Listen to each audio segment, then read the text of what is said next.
이번에 제가 개혁신당에서 창당 과정에서 정강정책위원장이라는 직위를 맡았습니다.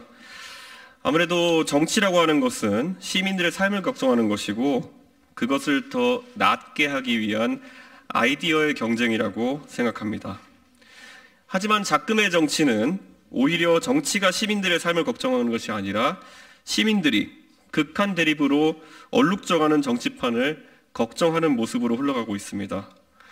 그간 정치권의 모습을 반성함과 함께 새롭게 그리는 신당의 미래에는 삶을 바꾸는 아주 구체적인 정책들이 함께 할 것임을 우선 약속드리겠습니다. 저는 제 탈당 선언문을 통해 앞으로 표가 깎이는 이야기라 하더라도 대한민국의 30년 미래를 위해서 올바른 설계를 하겠다고 이야기했습니다. 앞으로 개혁신당은 10대 기본 정책을 하나하나 발표하겠습니다. 그리고 중앙당 창당이 완료되는 시점에 그 모든 것을 포괄해내는 저희의 철학을 담은 정강을 발표하도록 하겠습니다. 오늘 발표할 첫 번째 기본 정책은 공영방송 사장 선임 구조 및 방송산업의 규제 완화에 대한 내용입니다. 이 이후에 또 언론대에서는 포털과 언론 공정성 문제에 대해서 다음 기회에 따로 다루도록 하겠습니다. 첫째, 개혁신당은 22대 총선 이후 즉시 공영방송, 즉 KBS, MBC, EBS의 사장을 선임할 때 사장 임명 동의제를 시행하도록 방송법 개정을 추진하겠습니다. 또한 공영방송 사장에게 10년 이상의 방송 경력을 강제하도록 하여 직무 경험이 전무한 낙하산 사장의 임명을 원천 봉쇄하겠습니다. 정권이 바뀜에 따라 공영방송을 장악하기 위한 시도가 정치권 내에서 반복되는 것에 대한 강한 문제의식을 국민들은 느끼고 있습니다. 그 과정에서 방송 관련 경험이 전무한 인사가 코드 인사로 선임되어 정상적인 경영보다는 공영방송사의 책무 중 일부인 보도 기능의 정치적 편향성만 다루어지는 형국입니다. 사장 선임에 대한 거부권은 오로지 보도 부문의 논조에 따른 유불리만 따지는 대통령의 것도 아니고 여야 정당의 것도 아닌 각 방송사의 미래와 본인의 미래가 직접 맞닿아 있는 방송 노동자들의 것이어야 정당성이 있습니다.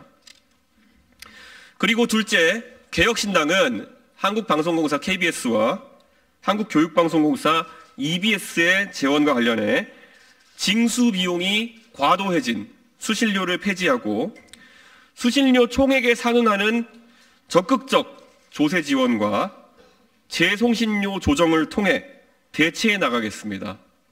이것이 표 떨어지는 이야기일 수 있겠지만은 공영방송사는 역할이 지켜져야 합니다.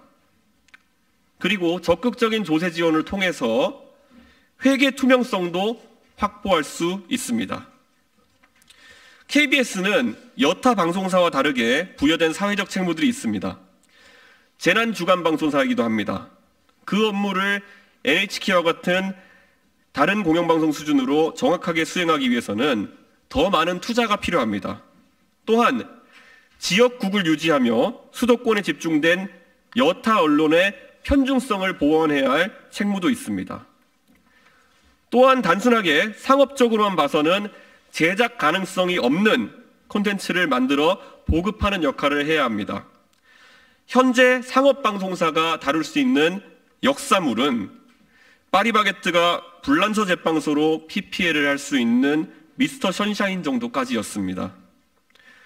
고려 거란 전쟁에 억지로 PPL을 넣기보다는 KBS가 상업성 수익성이 부족하다 하더라도 국민의 사랑을 받는 대하 드라마를 제작하는 것도 고유의 역할일 것입니다. 2017년 EBS의 다큐멘터리 프로그램을 연출하던 두 외주 제작 PD가 해외에서 사망한 일이 있었습니다. 공영방송사가 충분한 제작비를 지급하지 못해 독립 PD들이 과로와 과도한 위협에 노출되는 저임금 하청 노동자로 전락해버린 현실을 드러내고 있습니다. 정치권이 보도 공정성을 빌미로 재원을 옥죄며 그 비용 절감의 부담을 전가해 방송 노동자들의 안전까지 위협하는 상황이 발생해서는 안 됩니다. 셋째, 상기한 개혁신당의 주장대로 국민의 혈세를 직접 지원받게 되면 KBS가 지난 몇 년간 보도 편향성 논란의 핵심이었던 외부 진행자들을 능력 있고 장래성 있는 내부 인력으로 전원 대체할 것을 요구하겠습니다. KBS가 여타 민영방송사와 시청률, 청취율 경쟁을 하는 과정 속에서 단기적인 성과를 위해 외부 진행자에 의존하면서 그 선임 과정과 처우에 대한 불필요한 논란이 보도 편향성 시비에 일조했다는 것을 개혁신당은 지적하고 싶습니다. 넷째, 개혁신당은 방송사업자에 부과된 불합리한 규제, 특히 OTT와 방송사의 다른 규제가 적용되는 광고, 그리고 편성, 심의에 대한 불일치를 해소하겠습니다. 똑같은 제작물을 만들어도 방송법의 규제를 받아 방송에 틀 수 없지만 정보통신망법의 규제를 받는 OTT에서는 틀 수 있는 프로그램들이 있습니다.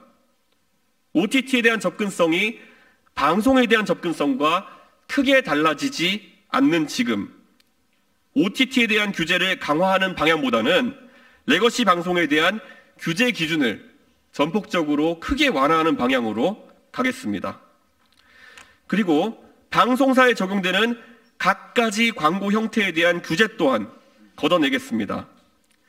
국제기구에서 합의된 것이라고는 하지만 모유 수유를 촉진하기 위해 분유 광고를 금지한다던가 어린이들을 위해서 햄버거, 피자, 콜라 광고를 금지한다는 조항들은 시대착오적인 측면이 있고 지하철역 스크린도어에는 이미 도배되어 있는 의료 관련 광고가 방송에서는 규제되는 것도 형평에 맞지 않습니다.